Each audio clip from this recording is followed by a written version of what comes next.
Ya comienza En Red, un programa de la Red de Universidades Públicas No Estatales G9. Innovación, academia, investigación, docencia, extensión cultural. Todo desde una mirada en red. Todas las semanas por radios universitarias y plataformas digitales. ¿Cómo están? Bienvenidas y bienvenidos. Nos encontramos en una nueva temporada de nuestro programa En Red, un espacio de las universidades públicas no estatales G9 que analizamos contingencia en materia de educación superior con invitados que son, por supuesto, protagonistas. Y que para este nuevo ciclo no solo nos escucharemos a través de las diversas señales radiales de las universidades G9. Así es, Luis. Hoy iniciamos este nuevo ciclo en todas las plataformas radiales y los canales digitales de la red G9, los cuales nos hace sentirnos muy orgullosos y orgullosas. De esta forma, aparte de escucharnos, también nos veremos dentro de las pantallas de estos canales universitarios. Somos Carolina Cortés de la Universidad Católica del Norte y Luis Sánchez de la Universidad Austral de Chile. Recuerden que pueden conectarse a redg9.cl y a todas nuestras redes sociales para obtener mayor información acerca de nuestras noticias y de todo lo que nosotros y todo lo que hacen nuestras universidades a lo largo de todo el año. En Twitter y Facebook somos Universidades G9 y en YouTube pueden buscar nuestro canal Universidades G9. Hoy conversaremos respecto a los anuncios que ha realizado la Subsecretaría de Educación Superior en los medios de comunicación y también en reuniones sostenidas con diversas universidades chilenas. El tema es la modernización del sistema de educación superior y, por supuesto, para conocer más respecto de esta temática, hablaremos con el subsecretario de Educación, Víctor Orellana, y el presidente de la Red G9 y rector de la Universidad Católica de la Santísima Concepción, doctor Cristian Mellado, a quien, por supuesto, le damos la bienvenida. Muchas gracias, subsecretario, y muchas gracias, rector, por estar con nosotros en este primer programa de Red en esta segunda temporada. Hola a todas, hola a todos, muchas gracias por estar acá con ustedes. Un gusto para mí compartir este espacio con la Red G9. Un saludo cordial a todos quienes nos escuchan, en especial al subsecretario también por darse el tiempo de estar con nosotros en este programa y agradecer a todos los equipos por esta segunda temporada y dejamos invitados, ¿cierto?, a todos quienes nos escuchan para que puedan seguir este programa que inicia con esta primera, ¿cierto?, entrevista en esta segunda temporada. Las universidades públicas G9 estamos presentes en 11 regiones y en 20 ciudades de todo el país. Al 2022, la matrícula total de pregrado de nuestras universidades fue de 161.400 estudiantes y contamos con más de 12.000 estudiantes matriculados en posgrado, lo que representa el 42% del estudiantado de las universidades del Consejo de Rectoras y Rectores. Al 2021, el 74% de los estudiantes matriculados en nuestras universidades provenían de educación particular subvencionada y municipal. Más de 81.000 de nuestras alumnas y alumnos estudiaron con gratuidad el 2021 y acogimos al 47% de estudiantes del programa de acceso a la educación superior PASE. Representamos el 15% del total de las universidades del país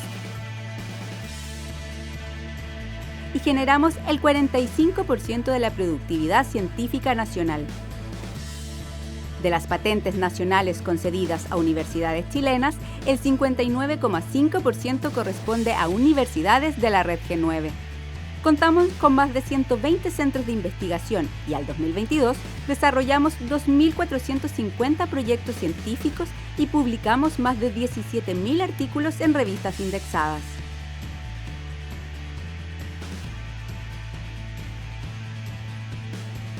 Tres de las 5 universidades con 7 años de acreditación son G9.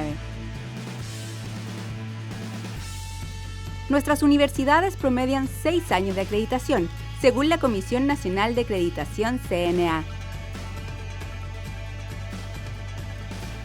Y el 100% tienen acreditadas las áreas de investigación y vinculación con el medio.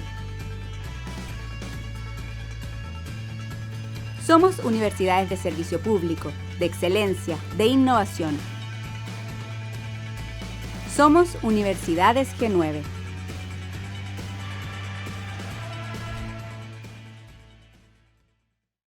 Vamos a comenzar entonces haciéndoles preguntas a nuestro invitado, el subsecretario de Educación, Víctor. con una pregunta bastante al hueso. ¿Qué razones motivan a la Subsecretaría de Educación Superior a proponer y trabajar por la modernización del sistema de educación superior? Bueno, la razón fundamental es que nuestra educación superior experimentó un crecimiento muy acelerado en las últimas décadas. No obstante, este crecimiento, si bien ha tenido en la regulación establecida el año 2018 con la Ley de Educación Superior un contorno institucional, todavía arrastra muchos elementos de una época en que la educación superior no era masiva y se consideraba fundamentalmente una actividad docente. Hoy día la educación superior tiene que ponerse a servicio del desarrollo del país, tiene que actualizarse. De alguna manera la educación superior, digamos, arrastra un diseño de una estructura de títulos y grados, formas de curriculares, procesos, digamos, formativos, lógica investigativa y de vinculación con el medio que requieren actualizarse a la sociedad del siglo XXI y sobre todo a la sociedad que nos interesa construir en el futuro. Chile es un país que está hablando de hidrógeno verde, de descarbonización, está hablando de cambiar su matriz energética y de complejizar su matriz productiva. Chile todavía vive fundamentalmente de la exportación de materias primas, así no vamos a ser un país desarrollado y para eso se requiere conocimiento. Además, la educación superior cumple un papel como formador, abre oportunidades de movilidad social y las generaciones actuales no son las mismas que hace 20, 30 años. Un joven hoy día o una joven de 18 años tiene una forma de vida, una forma de relacionarse con el estudio, con los afectos, con las oportunidades laborales completamente diferente y tenemos que construir una educación superior al servicio de ese país. Así que eso nos parece que completa el ciclo de cambios y de ajustes legales que se hicieron en el año 2018 y por eso le llamamos modernización, porque son cambios que están en el interés general. En general son transformaciones que todo el sistema y los actores, las actorías de la educación superior saben que hay que realizar y que se requiere mucho diálogo, mucho consenso para llevarlas adelante. Esa es la razón por la cual queremos empujar, impulsar este proceso de modernización y la verdad venimos trabajando ya en varias sesiones con y los rectores con el sistema en general y nos parece que ya tenemos unos acuerdos fundamentales para avanzar en esa línea con diálogo y con lógicas también bastante transversales. Muchas gracias, Héctor. Bajo este mismo contexto, tú hablabas de esta modernización, ya un poco a continuar con el trabajo que se ha venido realizando y que ha venido realizando la Superintendencia de Educación Superior.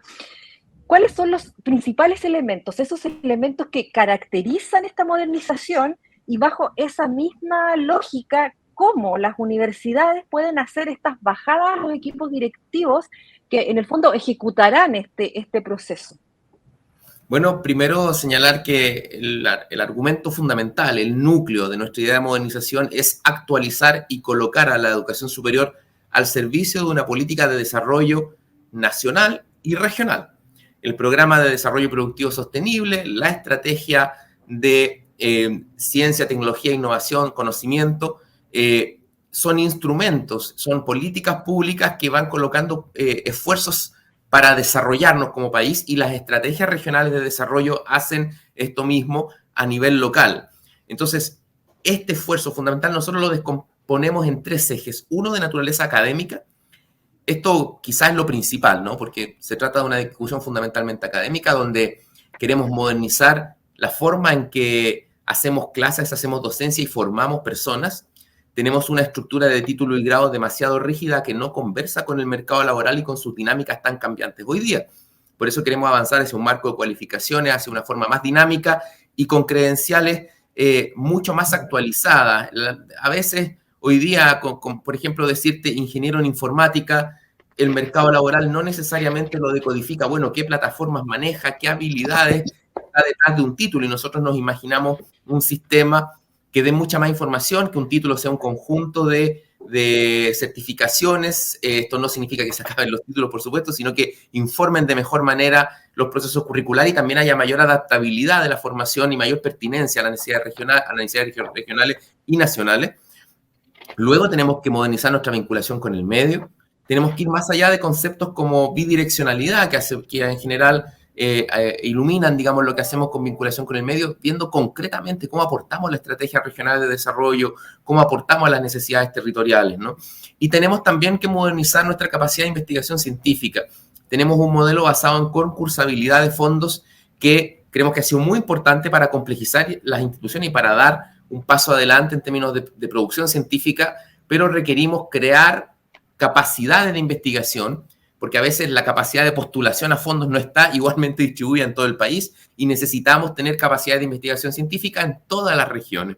Y eso es muy importante, tener instrumentos adecuados, y ahí estamos trabajando con el Ministerio de Ciencia. En segundo término, tenemos que modernizar el financiamiento. Disculpa si me alargo. Son 30 segundos. Tenemos que modernizar el financiamiento porque tenemos en términos de gestión y financiamiento instrumentos superpuestos unos encima de otros que son resultado de una larga acumulación de tiempo y de esfuerzo sin a veces solución de continuidad. Esto significa tener un financiamiento moderno, mucho más eficiente, que esperamos se conecte con las necesidades de política pública, se desburocratice el funcionamiento de las instituciones y no se obedezca simplemente a un criterio lineal de matrícula, sino que el financiamiento sea mucho más complejo, ¿no? Y finalmente hablamos de modernizar la educación para fortalecer el derecho a la educación, es decir, fortalecer la interculturalidad, la equidad de género, cuestión que es muy importante, fortalecer nuestra educación pública, que es muy relevante, y avanzar en una educación mucho más inclusiva, es decir, proteger las trayectorias de todas y todos desde el punto de vista educativo, ¿no? Que no hayan diferencias respecto de la situación o de ciertas determinadas condiciones que tienen las personas, ¿no? Entonces, garantizar el derecho a la educación. Estos son nuestros 3 ejes y, por supuesto, esto va a tener cambios normativos, pero adelanto a las universidades que estamos pensando en transiciones de mediano y largo plazo, es decir, que sea un cambio armónico, no disruptivo, no de un día para otro, y que tengamos mucho diálogo tanto a nivel local como nacional para llevarlo adelante.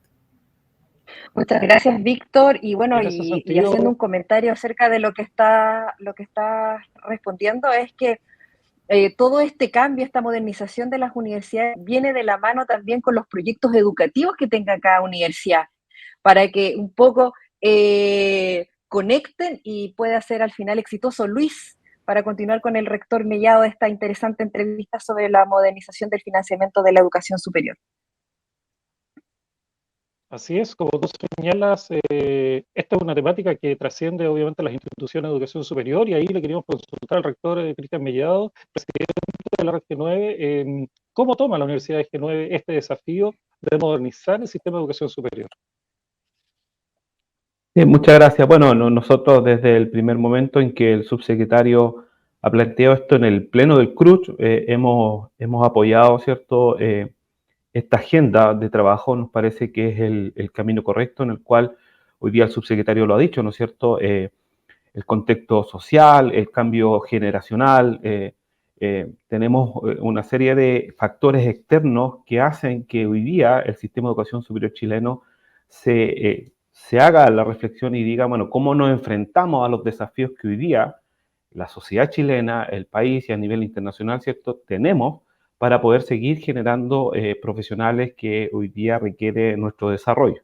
Y en ese sentido, ¿cierto?, nosotros como universidades de la red, que estamos, 8 de las universidades, estamos en los territorios, por lo tanto, la regionalización, ¿cierto?, la descentralización, nosotros podemos aportar considerablemente. Estamos trabajando con los gobiernos regionales en las problemáticas de las propias regiones, y por lo tanto ahí la agenda propia que puedan tener las regiones también nosotros podemos contribuir, y que sin duda que los procesos de enseñanza-aprendizaje tienen que irse adaptando a las nuevas generaciones, a los nuevos desarrollos tecnológicos. Hoy día, por ejemplo, un desafío estratégico de la educación superior, ¿cierto?, es la transformación digital y la inteligencia artificial. Bueno, cómo nosotros como universidad nos vamos apropiando de eso y vamos incorporando a nuestros procesos de enseñanza-aprendizaje. Ahí el subsecretario, ¿no es cierto?, ha planteado retomar la agenda del marco de cualificaciones, el sistema de crédito transferible, los temas de títulos y grados, la duración de las carreras, que nos parece que son temas que en algún momento quedaron como pendientes en la discusión, y se hace necesario retomarlo pensando en la educación superior más allá de lo que puede hacer un gobierno, sino que en una política de Estado que permita tener un sistema robusto que hoy día es reconocido a nivel de Latinoamérica como uno de los mejores, y por lo tanto debemos seguir aportando en esa línea, y como universidades de la red estamos muy disponibles a esa agenda de trabajo, sin descuidar lo que mismo ha dicho el subsecretario, ¿cierto? La implementación de la ley 21.091, que ya sabemos, ¿cierto?, tiene algunas oportunidades de mejora, y que en esa línea también está en lo que plantea el subsecretario de Armonización Académica, pero al mismo tiempo también la armonización del financiamiento de la educación superior. Doctor, usted lo mencionaba, el tema de financiamiento para la educación superior. Hay una propuesta específica de la Red G9 presentada precisamente para este tema. ¿Qué elementos son centrales de esa propuesta y obviamente esperan que sean considerados por parte de la subsecretaría? Bueno, nosotros hemos planteado 3 ejes principales, ¿cierto?, que tiene que ver con el financiamiento de la docencia, cómo se va mejorando el sistema que hoy día actualmente está en implementación, que tiene que ver con los aranceles regulados y los artículos transitorios de la ley 21.091. Un tema importante para la universidad, ¿cierto?, es que hoy día la gratuidad financia solo la duración nominal de las carreras, y sabemos, ¿cierto?, que la realidad en Chile es que los estudiantes se demoran mucho más en terminar sus carreras. Tiene que ver con el financiamiento institucional, los fondos basales, ¿no es cierto?, cómo se garantiza un financiamiento que permita financiar lo que el mismo subsecretario planteó y que establece la ley, ¿cierto?, que es la complejización de la universidad. La ley 21.091, ¿cierto?, nos exige calidad, nos exige investigación, nos exige docencia, nos exige vinculación con el medio. Por lo tanto, eso hace que la complejización de la universidad o el entender qué es lo que es una universidad requiere, ¿cierto?, de un mayor financiamiento. Y algo muy importante que tiene que ver con cómo se financia la investigación, que hoy día, ¿cierto?, tiene un sistema muy competitivo para acceder a fondos, y que en esa línea valoramos lo que el Ministerio de Ciencia, Tecnología, Conocimiento e Innovación ha planteado en esta ley de presupuesto, ¿no es cierto?, de generar un fondo que permita inyectar recursos al desarrollo que hace la universidad, que dicho de paso, en el caso de la red G9, ¿cierto?, en las universidades nosotros producimos el 50% del conocimiento que se genera a través de las universidades. Por lo tanto, ahí esperamos que se pueda avanzar. Nosotros en nuestro reconocimiento como universidades públicas no estatales hemos planteado al subsecretario, ¿no es cierto?, la recuperación de la glosa presupuestaria que teníamos, que entendiendo el contexto en que estamos viviendo como país y las restricciones presupuestarias, esperamos al menos avanzar, y eso ha sido el compromiso con el subsecretario, de ir en esa línea, de poder recuperar esa glosa, que como universidades también necesitamos tener que el sistema tenga el financiamiento adecuado, y el sistema avance en un financiamiento, pero al mismo tiempo avance en esta agenda de armonización que nos parece mucho más importante, siempre y cuando el financiamiento esté resuelto en los instrumentos que hoy día también se están planteando sobre la mesa. Estamos con el rector Cristian Mellado de la Universidad Católica de la Santísima Concepción y con el subsecretario de Educación, don Víctor Orellana, y seguimos con esta interesante entrevista. Y en la línea que seguía y que conversábamos con el rector Mellado, Víctor, ¿qué implicancias en materia de modernización del sistema tiene esta política de fondo estructural anunciada por el Ministerio de Ciencia, Tecnología, Conocimiento e Innovación en el financiamiento de la educación superior en Chile? Bueno, decir que en el trabajo estrecho que tenemos con el Ministerio de Ciencia, lo que quisiéramos es avanzar desde una política, llamémosle, de financiamiento sumativa de diversos instrumentos que se han acumulado a lo largo del tiempo y que, insisto, no todos tienen solución de continuidad, a una política más articulada de financiamiento, precisamente para poder dar respuesta a lo que plantea el rector Mellado, es decir, dar al sistema las posibilidades de orientarse al desarrollo en una lógica más de colaboración que de competencia. En algún rato en Chile primó la idea de que la educación superior era una actividad comercial como cualquier otra, y que de la competencia de este mercado del conocimiento iba a surgir espontáneamente el desarrollo, una mejora de la productividad, mayores capacidades científicas, y lo real, lo cierto es que eso no ocurrió de tal manera. El desarrollo de capacidades científicas más bien ha tenido que ver con la regulación de la calidad y el propio empuje de las instituciones, con algunas políticas de financiamiento específicas de carácter público, y por lo tanto creemos que tenemos que reorganizar todo el financiamiento. Entonces me gustaría abordar el tema de ciencia junto con otro eje, partiendo por el financiamiento de la operación básica de las instituciones. Hemos pasado de un sistema de aranceles históricos a un sistema de aranceles regulado en base a costos. Esto nos va a permitir concentrar los recursos públicos en aquellas instituciones que tienen mayor complejidad y mayor calidad.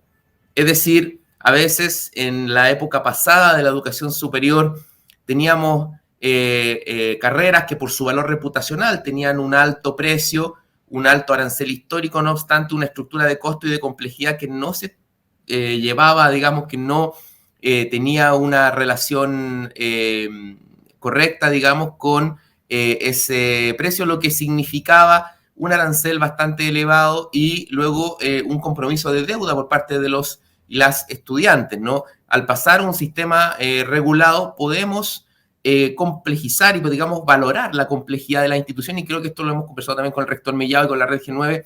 Esto es muy relevante específicamente para estas instituciones, dado que por su trayectoria histórica, por su origen, por su compromiso con el país, son instituciones complejas que están orientadas no solo a la docencia, sino a la investigación. Esperamos que el modelo de aranceles regulado dé la tranquilidad a las instituciones. Hemos conversado con el Consejo Rector y tenemos ahí una política muy basada en la conversación para que estos aranceles regulados efectivamente logren dar estabilidad al sistema. Pero luego también tenemos una serie de fondos institucionales que tenemos que organizar mejor, tenemos que desburocratizar. Esto es muy importante. Tenemos sobre todo en el caso de las universidades estatales, tenemos unas formas de gestión institucional y unas formas de rendición de cuentas a veces tremendamente burocráticas que ni nos resuelven la probidad ni nos dejan empujar objetivos de política pública.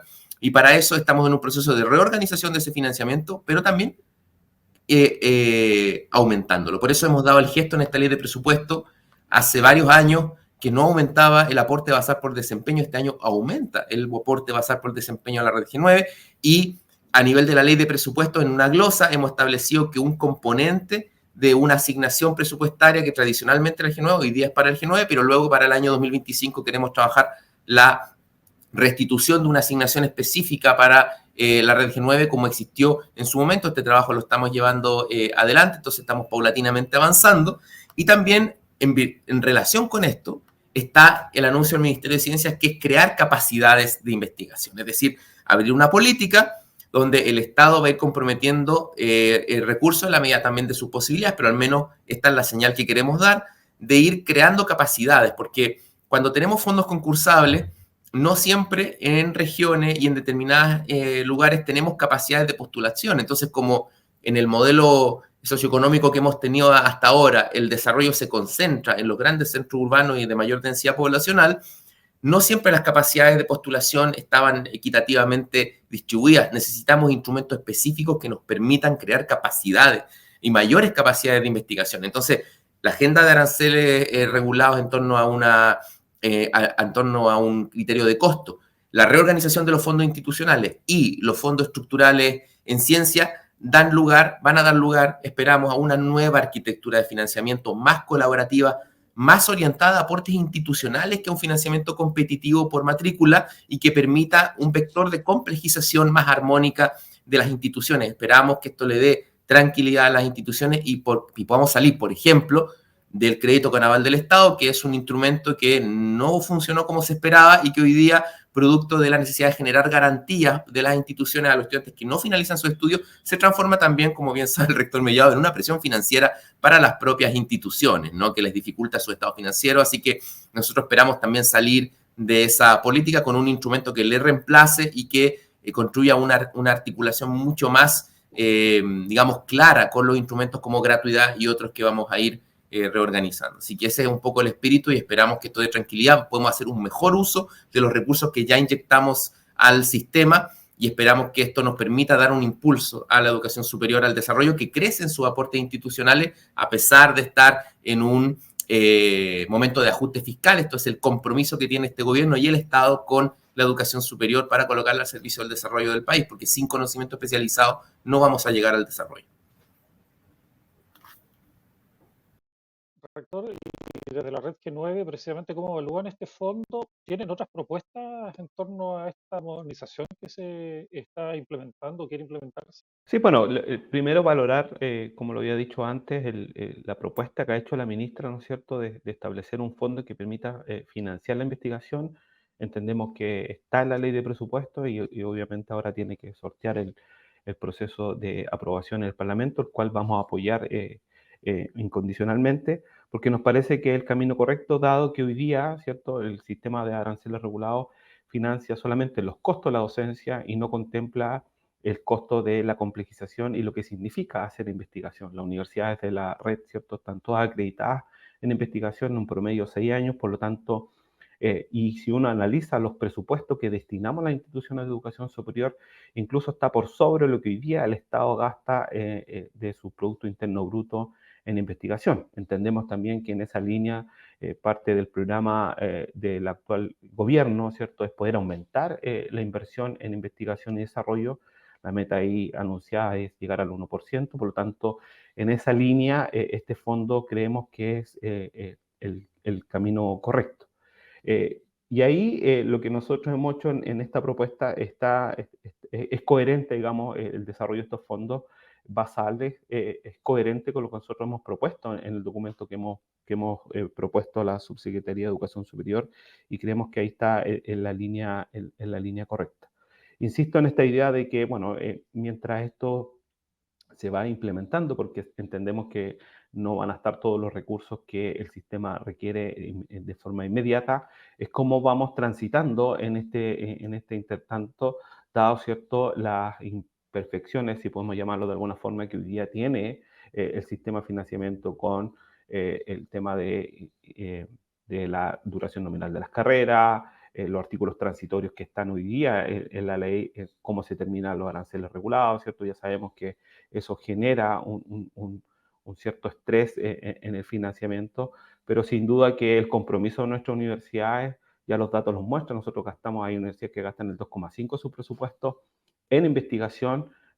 Chile tiene un 0,49, llegando al 0,5, si no me equivoco, de su Producto Interno Bruto. Entonces, hay un compromiso con la investigación y eso lo muestra los resultados de que en los proyectos y en el número de publicaciones, las patentes que hoy día, por ejemplo, en las universidades del Región 9 produce, dado ese compromiso de aportar al desarrollo del país desde los territorios donde estamos. Recordad que estamos, ¿cierto?, en 20 ciudades en Chile, desde el norte, desde Antofagasta hasta, ¿cierto?, Aysén, donde tiene también presencia la Universidad Austral de Chile.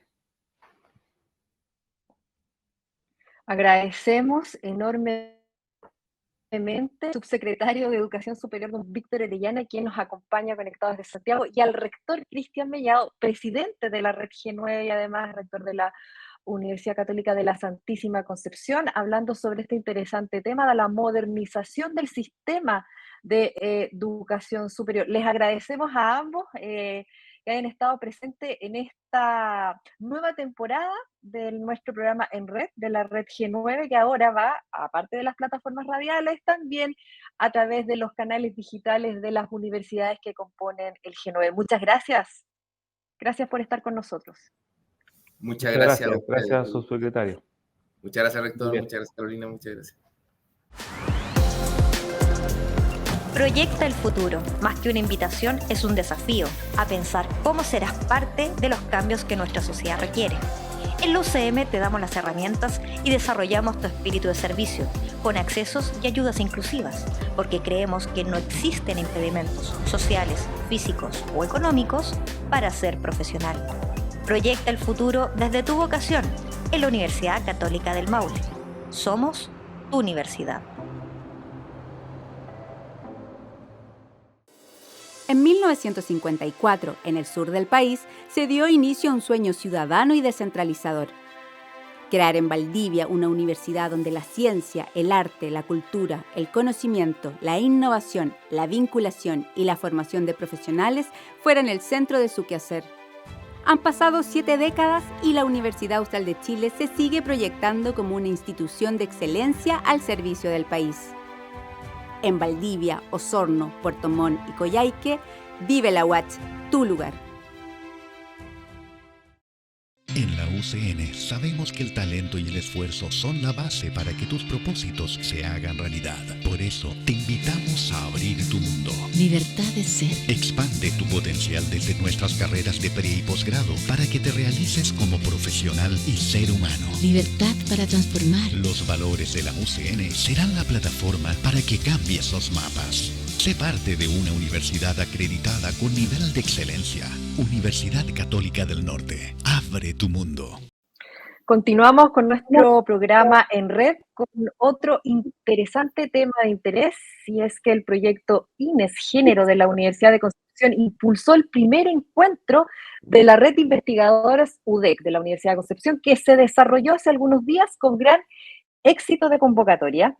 Esta instancia inédita pretende consolidar espacios colaborativos que potencien y respalden la labor de las mujeres en la investigación y que crean conocimiento en distintas áreas disciplinares. Y en noviembre esperan reunirse nuevamente. Y bajo este maravilloso contexto vamos a conversar con la doctora Alejandra Brito, que es la directora del proyecto INES Género de la Universidad de Concepción. A ver, ¿cómo estás, Alejandra? Un gusto tenerte con nosotros en esta nueva temporada del programa en red. No, muchas gracias por la invitación y contenta también de poder comentarles o contarles la experiencia que hemos tenido como proyecto INES de Género en la universidad. Vamos a comenzar entonces con esta interesante entrevista. En el ámbito universitario existe una amplia diversidad de redes de trabajo, nosotros lo sabemos también. ¿Cuál fue el análisis del contexto que las lleva a ustedes como red a convocar a esta instancia de trabajo y qué reflexiones surgen a partir de este primer encuentro? Mira, el proyecto INES de Género y en general los proyectos INES de Género son una política de Estado financiado por ANID y que tiene que ver con la política que el Ministerio de Ciencia ha intentado, ¿no? ir instalando en todas las universidades de que se avance efectivamente hacia la disminución de brechas de género en la investigación, el desarrollo, ¿cierto? La innovación y el emprendimiento.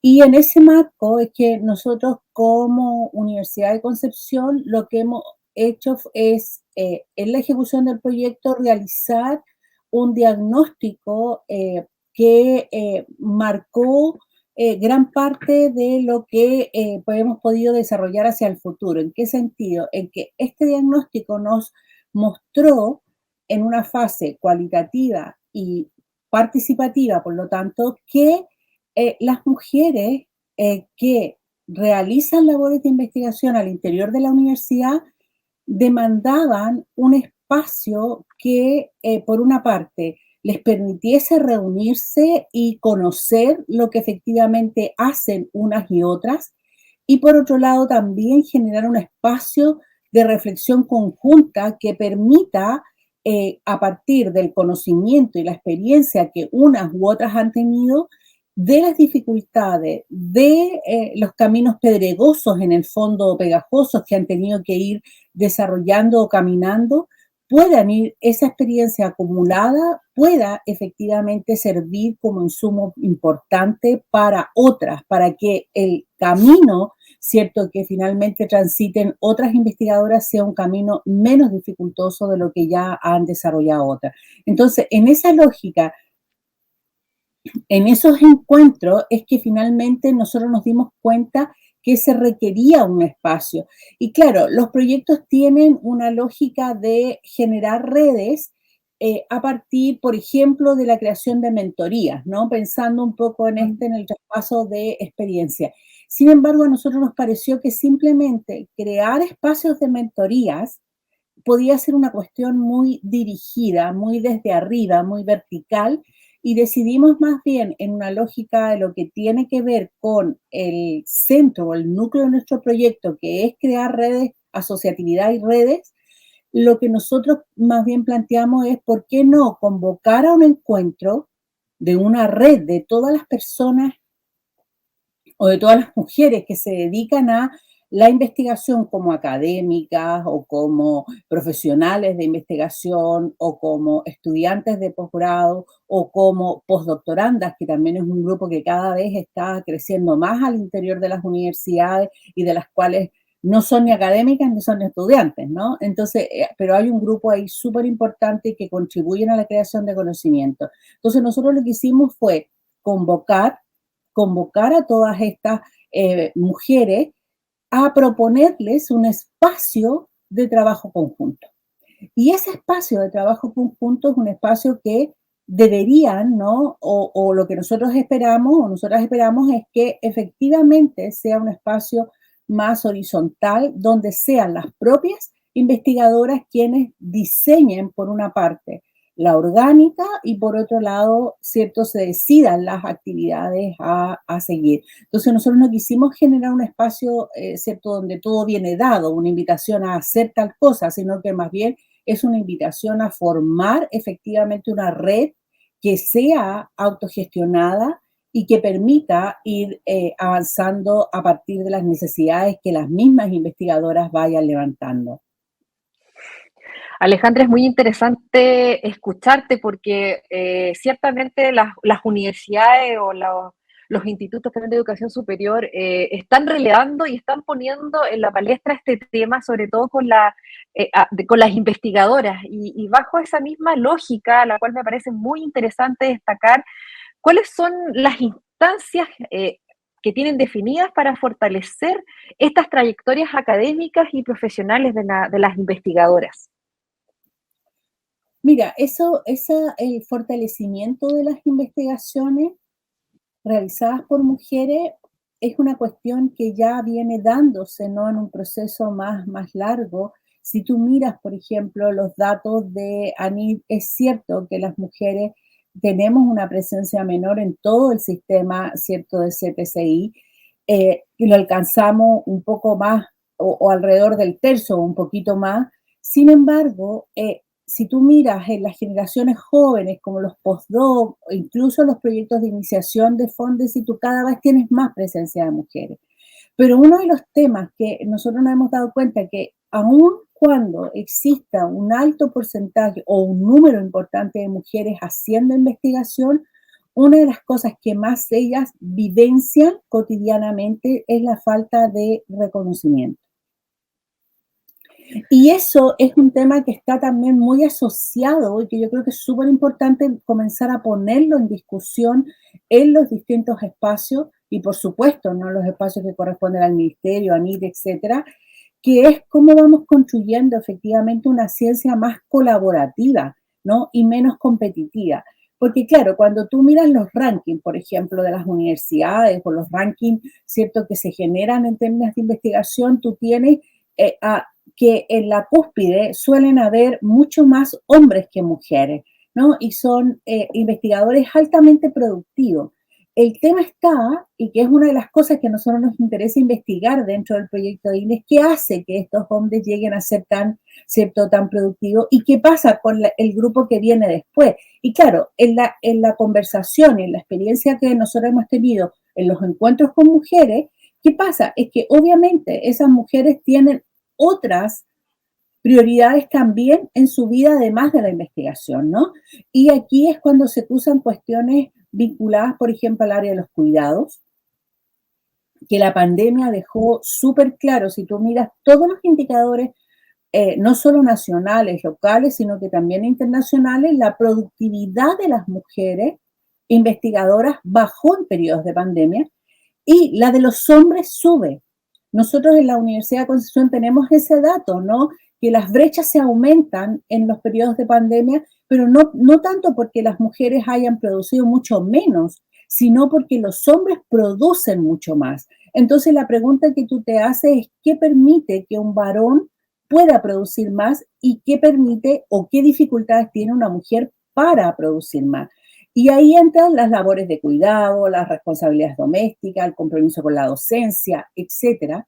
Pero el tema, yo creo que central y la discusión que hay que dar a nivel central es si seguimos pensando que la ciencia debe medirse en estos rankings de productividad acelerada, es decir, publica o muere, ¿no? Como dicen los investigadores o investigadoras, esa lógica necesariamente va a ir aumentando las brechas. Entonces, lo que nosotros necesitamos es pensar en la ciencia no solo desde el punto de vista de cuánta productividad en paper se tiene, sino que cuánto trabajo se hace, cuánto contribuye efectivamente al desarrollo del país. Como decía, ¿no? O como se plantea desde el propio ministerio, incluso el Ministerio de Educación, en el área de, ¿cierto?, de educación superior, de que la ciencia y la investigación debe estar al servicio del desarrollo del país, de las necesidades locales, de las comunidades, y eso es un elemento importante. El impacto no puede solo medirse en cuántas publicaciones tú haces y en qué revistas, porque hoy día también tenemos que hacer una crítica a esa forma, ¿no?, de publicaciones, sino que cuánto estamos contribuyendo. Y lo que nosotros podemos un poco, como a modo de nuestra hipótesis de trabajo ahí, es que las mujeres tendemos mucho más a una ciencia colaborativa. Y eso implica que al desarrollar investigación, y es lo que nosotros estamos mostrando, ¿no? Al desarrollar investigación, las mujeres tienden a considerar más los entornos en los cuales producen las propias mujeres, las dificultades, tienen más conciencia de los problemas domésticos, de crianza, familiares que pueden tener, mucho más que los hombres, ¿no? Nosotros tenemos muchas investigadoras cuya experiencia, por ejemplo, al hacer los doctorados, que suele ser un periodo complejo para las mujeres porque muchas veces coincide con los periodos, ¿cierto?, de maternidad, donde mujeres han tenido que escuchar comentarios como o quieres ser doctora o quieres ser mamá, ¿no? Entonces, esa contradicción hoy día, al 2023, no debería darse. Pero si seguimos midiendo la ciencia solo en términos de indicadores de productividad, vamos a seguir manteniendo esa brecha. Ahora, nosotros como INES de género, una de las cuestiones que nos ha interesado hacer mucho dentro de la universidad es dar visibilidad, ¿no? Nosotros para el 8M hicimos una actividad que nosotros pensamos que era una actividad bastante pequeña, no la miramos, no lo pensamos como una actividad así como para darle tanto, o que iba a tener tanto impacto, pero tuvo mucho impacto y ahí nos dimos cuenta de esta necesidad de reconocimiento. ¿Qué hicimos? Simplemente hicimos una exposición en un pasillo central dentro de la universidad, cercano al foro de la universidad, en los pasillos de la Facultad de Química, que es un lugar donde transita todas las personas que se mueven al interior de la universidad. Hicimos una exposición de todas las mujeres investigadoras con un corte, ¿no? Ciertas características que eran fundamentalmente mujeres que lideraban proyectos de investigación ANID u equivalentes y que además generaban productividad. Y eso que no era una selección, no era las mejores, no era la más productiva, no pusimos un ranking de productividad, sino que proyecto y, ¿cierto?, productividad asociada a los proyectos, que a todas les pusimos un número limitado, que a veces las decidimos nosotros, otras veces nos propusieron ellas, y las mostramos. Y eso generó un enorme impacto, porque las mujeres se vieron ahí a sí mismas, sus colegas las vieron, las estudiantes vieron que ellas producían, y eso es un cambio significativo, porque muchas veces la investigación que hacen las mujeres queda invisibilizada, ¿no? De hecho, yo recuerdo como anécdota, te lo cuento así entre paréntesis, hace unos meses atrás una exalumna me hizo una entrevista, ¿no?, para un proyecto de investigación. Ella es académica ahora en una universidad del país, y me preguntaba cuándo me adjudiqué el primer Fondes regular. Y yo le conté el año y me dijo, pero profe, yo era alumna y nunca supe. No, nunca se sabía, ¿no? Porque lo que producíamos las mujeres, en general nosotros no tenemos esa tendencia de querer ponerlo en todas las redes, o en ese tiempo, cuando este ejemplo no habían tantas redes ni nada, y tampoco nunca lo he hecho, y las mujeres no lo hacemos mayoritariamente. En cambio, los hombres se ganan un proyecto y todos sus colegas los felicitan, sobre todo si es un proyecto de mayor magnitud y hay una mayor reconocimiento. En cambio, cuando las mujeres adjudican esos proyectos, se les olvida. Y lo interesante es que cuando un varón se adjudica un proyecto grande, pasa a ser un proyecto súper importante, pero cuando una mujer se lo adjudica, tiende a descualificarse el fondo. O sea, ya parece que ya no es tan importante, ¿no? Entonces yo creo que el tema del reconocimiento es clave. Por lo tanto, para nosotros la red cumple ese objetivo. La red cumple el objetivo de mostrar y lo que las mujeres hacemos, juntarnos para fortalecernos, generar un espacio de encuentro de conocimiento, porque es interesante, mira, yo investigo tal cosa, pero yo en otra facultad hago más o menos lo mismo, o lo que yo hago te puede servir a ti, mira, yo estudio temas de pobreza desde una perspectiva, no sé, económica, tú la estudias desde un punto de vista social, yo la estudio desde un punto de vista histórico, no sé, esos espacios son espacios que se conocen poco en las universidades, no solo en la mía, sino que en todas las universidades. La experiencia que nosotros tenemos es que en general la investigación tiende a ser muy de puertas adentro de los laboratorios, de los departamentos y pocos espacios de socialización. Y en general los hombres se colaboran más en un sentido más del éxito y el logro. O sea, si yo reconozco que hay un investigador que es exitoso, yo lo invito. En cambio, las mujeres colaboramos más por otros intereses. Mira, esta persona a mí me parece que trabaja súper bien, tiene buenas relaciones, tiene buena relación con los estudiantes, puede colaborar. Entonces, esos elementos hacen que la ciencia producida por mujeres tenga un sentido distinto y la red lo que busca es visibilizar esos espacios.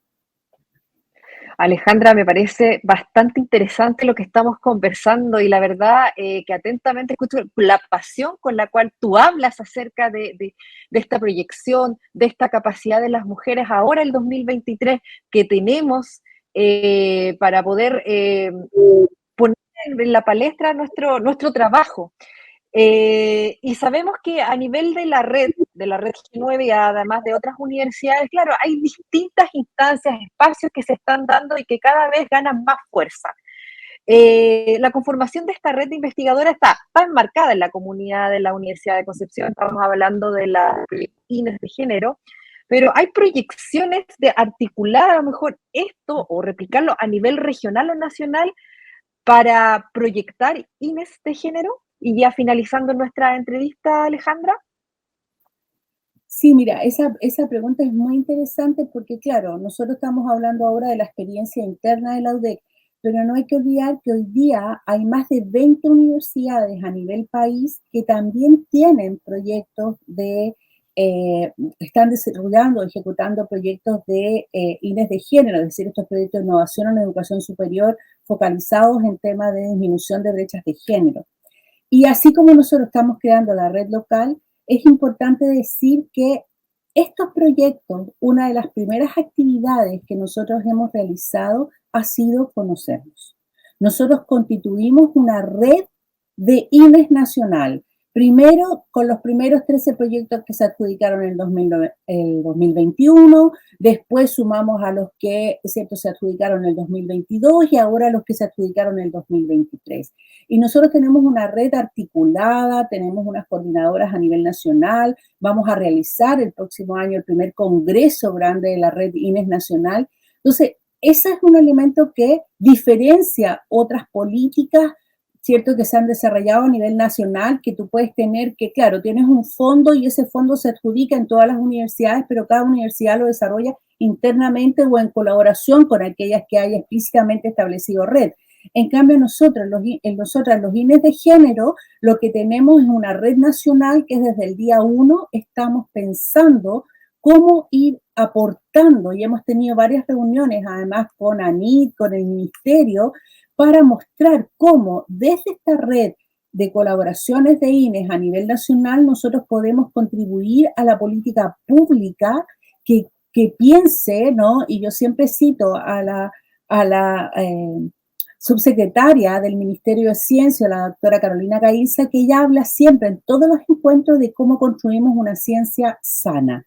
Y esa es una cuestión que para nosotros es súper importante. Y la red INES a nivel nacional lo que hace es aportar a esa ciencia más sana, que reconozca lo que hacen todos y todas, que valore lo que se hace y que además reconozca las diferencias y que esas diferencias no se tornen finalmente en desigualdades.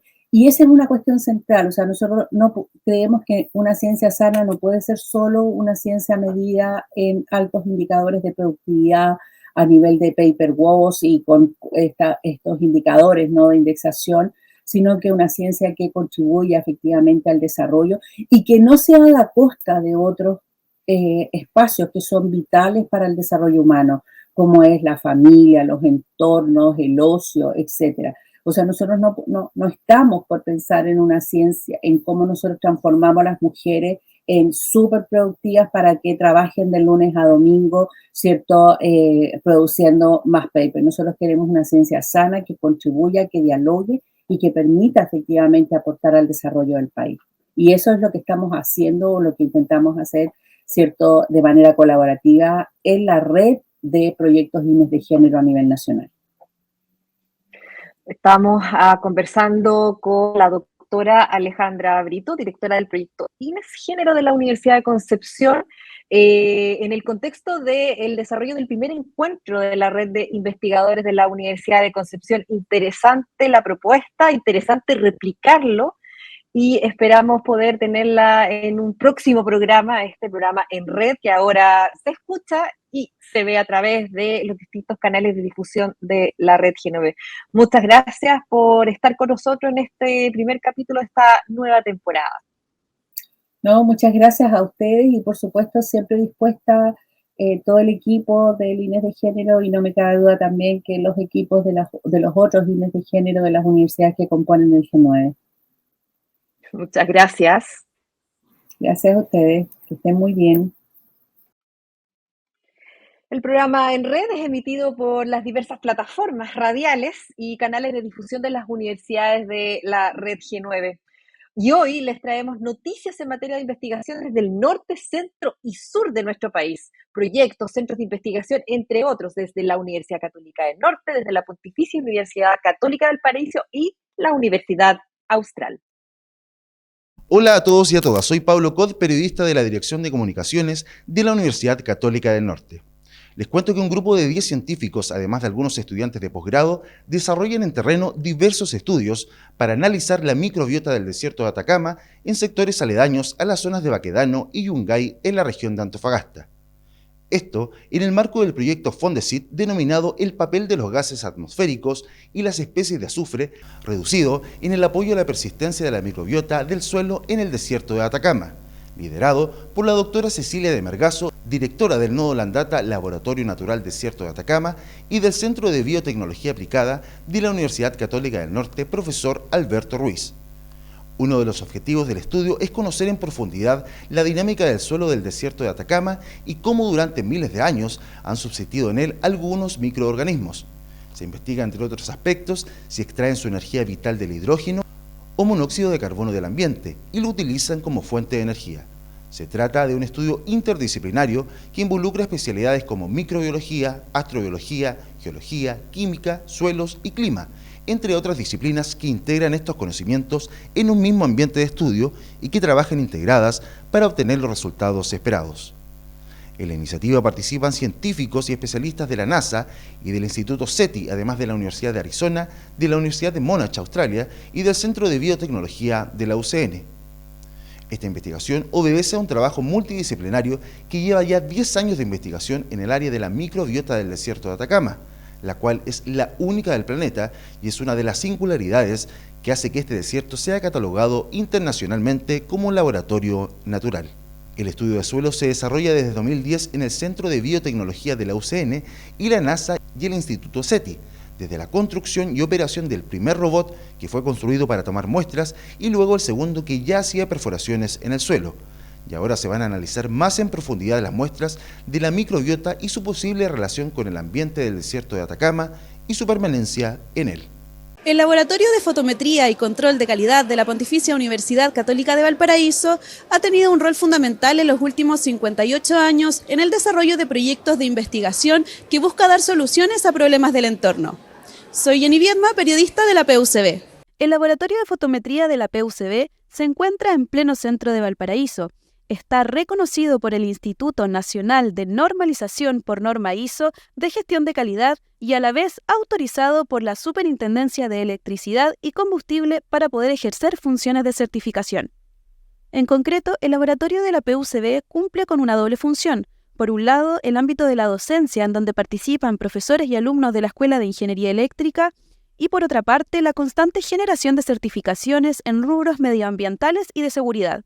En el año 1998, el laboratorio comenzó con las primeras regularizaciones reglamentarias en cuanto a contaminación lumínica que se implementaron en el país, con el objetivo de cuidar los cielos nocturnos en el norte de Chile para la observación astronómica. El volumen de certificación que lleva a cabo el laboratorio de fotometría de la PUCB es elevado. El espacio funciona todos los días del año y sus principales clientes se encuentran en la región metropolitana y en la misma región de Valparaíso. Existen pocos laboratorios en nuestro país que entreguen el mismo servicio y ninguno que esté ligado a la docencia. Actualmente, el Laboratorio de Fotometría y Control de Calidad de la PUCB trabaja en 2 proyectos del Fondo de Fomento al Desarrollo Científico y Tecnológico FONDEF, en conjunto con el Ministerio de Medio Ambiente y la Superintendencia del Medio Ambiente. Ambos proyectos están relacionados con la contaminación lumínica. Desde el 1 al 8 de octubre se encuentra en desarrollo en la región de Los Ríos el Festival de las Ciencias organizado por la Universidad Austral de Chile y que en esta zona del país tomó el nombre de Formas del Agua, Ciencia, Territorio y Arte. Más de 200 personas se sumaron a la convocatoria del Ministerio de Ciencias y de la UACH para celebrar el hito inaugural de una semana cargada de actividades gratuitas para toda la familia. Fue la compañía de teatro Pajarísticas, con su obra Un cuento transparente, la que dio el vamos a una jornada en la que se instaló el Festival de las Ciencias 2023. La Universidad Austral de Chile se hace parte de su rol social, contribuyendo a dar a conocer la importancia de las ciencias, particularmente desde el punto de vista de la importancia del agua. Queremos que pensemos el agua desde la ciencia, pero también desde el arte, desde la cultura, desde el conocimiento y la tradición. Invitada especial a este evento fue la Machi Miyeray Huichalaf, reconocida defensora de los ríos de esta zona del país, para luego realizar un pasacalle e intervención lumínica en el centro de la ciudad. Jóvenes, adultos mayores, los papás también, para que se incentiven y vean que la ciencia es entretenida, que la ciencia está en todas partes y que nos ayuda a todas y todos. Se trata de una semana dedicada a toda la comunidad con actividades para la familia y todos quienes estén interesados en explorar las diversas formas del agua. Un trabajo coordinado entre la Facultad de Ciencias de la Universidad Austral de Chile junto con las Facultades de Arquitectura y Artes, Filosofía y Humanidades, Ciencias Agrarias y Alimentarias y de Medicina de esta misma casa de estudios que busca inspirar a las personas a explorar, aprender y conectarse con un entorno de manera multidimensional. Hemos llegado al fin de este capítulo, contento de conectarnos con ustedes en esta nueva temporada de nuestro programa En Red. Somos Carolina Cortés de la Universidad Católica del Norte y Luis Sánchez de la Universidad Austral de Chile. Les invitamos a conectarse semanalmente a En Red para dialogar e informarse sobre innovación, ciencia, cultura, arte, la contingencia en la educación superior del país. Nos encontramos la próxima semana. Gracias por vernos y por escucharnos. Finaliza En Red, espacio de conversación e información de educación superior nacional. Nos escuchas y ves semanalmente en radios universitarias y plataformas digitales de las universidades G9. Una invitación de la Red de Universidades Públicas No Estatales G9.